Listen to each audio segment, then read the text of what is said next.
एक बार तो फसलों को किसानों के लिए पहली बार आप अगर चर्चा करेंगे तो किसानों की सिंचाई की चिंता मोदी सरकार ने की और खेती के लिए जैसे घर घर बिजली पहुंचाने का काम मोदी सरकार ने और बिहार की सरकार ने मिलकर किया है, तो अब उसको एक कदम बढ़ाते हुए खेती के लिए अलग फीडर देना, ये मैं समझता हूँ कि किसान भाइयों की बड़ी चिंता का निवारण होगा और उनके लिए बड़ी सहूलियत होगी। और जब माननीय प्रधानमंत्री जी ने कहा कि हम किसानों की आमदनी दोगुनी करना चाहते हैं, तो इस दिशा में ये बहुत महत्वपूर्ण पहल है, कदम है, क्योंकि उनका इनपुट कॉस्ट घटेगा। सिंचाई में पंपिंग सेट चला के और डीजल का जो खर्चा आता था वो घट जाएगा, तो एक बड़ी राहत किसान भाइयों को। और ये लक्ष्य सरकार ने रखा है कि हम बहुत जल्दी खेती के लिए भी फीडर देने का काम करेंगे, तो एक बड़ी सहूलियत ये होगी।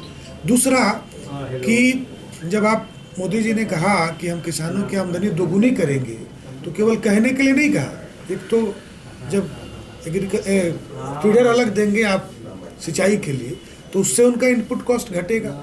फसलों के समर्थन मूल्य बढ़ाए गए, 200 रुपये धान पे बढ़ा है, तो इससे उनकी आमदनी भी बढ़ेगी। तो इस रूप में दोनों ही तरह से कि एक लक्ष्य तय करना कि किसानों की आमदनी हम बढ़ाएंगे, दोगुनी करेंगे, और उस दिशा में सिंचाई के लिए अलग फीडर देना, ये महत्वपूर्ण कदम है। फसलों के समर्थन मूल्य बढ़ाना, ये महत्वपूर्ण कदम है।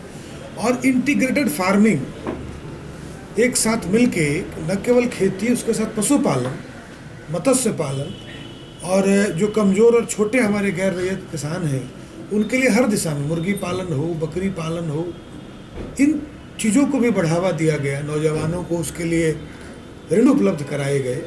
इन सब माध्यम से, क्योंकि 130 करोड़ की आबादी वाले देश में अभी भी 70, 80, 90 करोड़ लोग खेती पर आश्रित हैं, इसलिए उनको मजबूती देने का बड़ा महत्वपूर्ण काम केंद्र की सरकार ने, बिहार की सरकार ने सम्मिलित रूप से किया है, जिससे गांव को भी मजबूती होगी, किसान भाइयों को भी मजबूती होगी।